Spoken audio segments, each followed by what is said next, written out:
जब आदम और हवा ने पाप किया था तो पाप उनकी ब्लड लाइन से उनके वंश में चला आ रहा था। क्योंकि हम सब आदम और हवा के वंशज हैं, इसलिए हम सब पापी ही पैदा होते हैं। गर्भ ही से हम पापी पैदा होते हैं। भजन संहिता अध्याय 51 उसकी 5 आयत में दाऊद ने कहा, देख मैं अधर्म के साथ उत्पन्न हुआ और पाप के साथ अपनी माता के गर्भ में पड़ा। दाऊद ने कहा कि वो अपनी माता के गर्भ ही में पापी था। वो पापी इसलिए नहीं था कि उसकी माँ ने किसी गलत रिलेशन के साथ गर्भ धारण किया था। वो पापी इसलिए था क्योंकि उसकी माता ने अपने माता पिता से पापी स्वभाव ग्रहण किया था और आगे उन्होंने अपने माता पिता दादा पर दादा उनके पुरखाओं से पाप उनके खून में चला आ रहा था। और इसीलिए आज कोई जितना मर्जी अच्छा बन जाए, जितना मर्जी धर्म के काम कर ले, वो फिर भी पापी ही कहलाएगा, क्योंकि पाप उसके खून में है। अब पापी पैदा होने के कारण ही हम सब पाप करते हैं। छोटे छोटे बच्चों को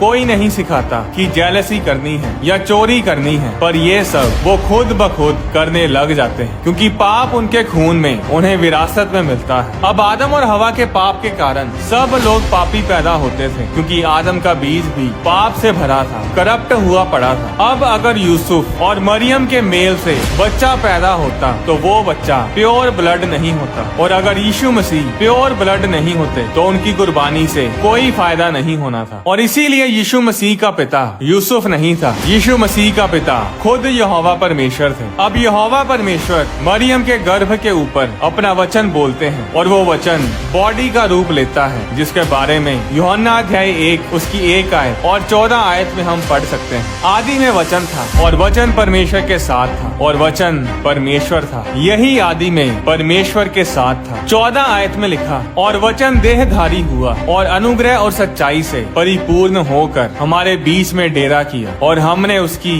ऐसी महिमा देखी जैसी पिता के इकलौते की महिमा। वो वचन यीशु मसीह थे जो मरियम के गर्भ में थे। अब यीशु मसीह का ब्लड प्योर ब्लड था। वो ना तो माँ के ब्लड के साथ मिक्स हुआ और ना ही इस धरती के पिता के करप्ट ब्लड के साथ, क्योंकि वो ब्लड स्वर्गीय पिता परमेश्वर का था। वो ब्लड गॉड ब्लड था। और जब वो बच्चा हुआ तो उसका प्योर ब्लड था, पवित्र ब्लड था, और उसी के प्योर ब्लड ने सारी दुनिया को पाक साफ किया। अब ब्लड ने कैसे साफ किया, ये एक अलग वीडियो में हम बात करेंगे। यीशु मसीह के ब्लड के अंदर परमेश्वर का डीएनए था। यीशु मसीह के अंदर मरियम का ब्लड नहीं था, बल्कि मरियम खुद यीशु मसीह के ब्लड के द्वारा बचाई गई। अब जो मैं आपको बताने जा रहा हूँ, इन बातों को बड़े ध्यान से सुनिएगा, क्योंकि ये वचन आपका जीवन बदलने जा रहे हैं। यशाया अध्याय 9 की 6 आयत में लिखा, क्योंकि हमारे लिए एक बालक उत्पन्न हुआ, हमें एक पुत्र दिया गया है और प्रभुता उसके कांधे पर होगी। अब दोबारा इस आयत को सुनिएगा, क्योंकि हमारे लिए एक बालक उत्पन्न हुआ, हमें एक पुत्र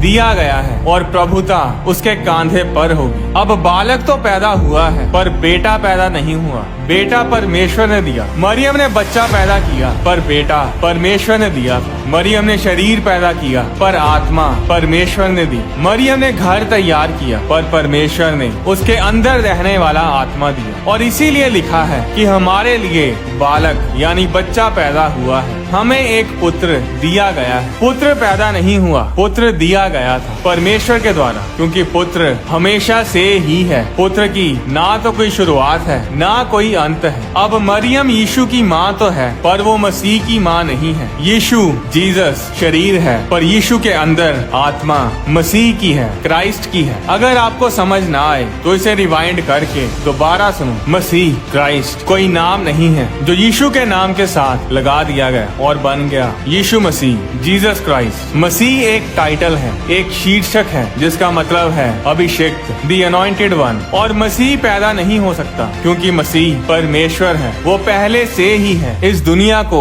मसीह ने बनाया है। बाइबल में ऐसा कहीं नहीं लिखा कि स्वर्गदूत ने आकर कहा हो कि बच्चे का नाम यीशु मसीह रखना। जब स्वर्गदूत यूसुफ के पास और मरियम के पास आया तो उसने दोनों से कहा कि बच्चे का नाम यीशु रखना। उसने ये नहीं कहा कि यीशु मसीह रखना। इसके बारे में लूका अध्याय 1 उसकी 30 और 31 आयत में हम पढ़ सकते हैं। स्वर्गदूत ने मरियम से कहा, हे मरियम, भयभीत ना हो, क्योंकि परमेश्वर का अनुग्रह तुझ पर हुआ है। देख तू गर्भवती होगी और तेरे एक पुत्र उत्पन्न होगा, तू उसका नाम यीशु रखना। फिर मत्ती अध्याय 1 उसकी 20 आयत में स्वर्ग दूत ने यूसुफ से कहा, हे यूसुफ दाऊद की संतान, तू अपनी पत्नी मरियम को अपने यहाँ ले आने से मत डर, क्योंकि जो उसके गर्भ में है वह पवित्र आत्मा की ओर से है। वह पुत्र जनेगी और तू उसका नाम यीशु रखना। अब यीशु जीसस बॉडी है, शरीर है, और मसीह यानी क्राइस्ट आत्मा है जो कि खुदा है, और इसीलिए उन्हें यीशु मसीह जीसस क्राइस्ट बोला जाता है। यीशु ने मसीह को इस धरती के ऊपर लीगल बनाया, कानूनी तौर पर रहने और काम करने योग्य बनाया। बिना किसी डाउट्स और सवालों के इन वचनों को सुनते जाइए। मैं हर बात को परमेश्वर के वचन के साथ प्रूव करता जाऊंगा। अब मनुष्य के पास अधिकार है प्रार्थना करने का, और यही कारण था कि यीशु मसीह इस धरती पर प्रार्थना कर सकते थे, क्योंकि वो इस धरती पर लीगल थे, वो शरीर में थे। अब प्रार्थना क्या है? प्रार्थना एक लाइसेंस है जो हम परमेश्वर को देते हैं कि परमेश्वर इस धरती पर आकर काम कर सके। बिना इंसान की मर्जी के, बिना इनविटेशन के, बिना इंसान के एग्रीमेंट के परमेश्वर इस धरती पर कुछ नहीं कर सकता, क्योंकि इस धरती के ऊपर अधिकार मनुष्य का है, और बिना मनुष्य की मर्जी के परमेश्वर इस धरती के ऊपर कुछ नहीं करेगा। परमेश्वर के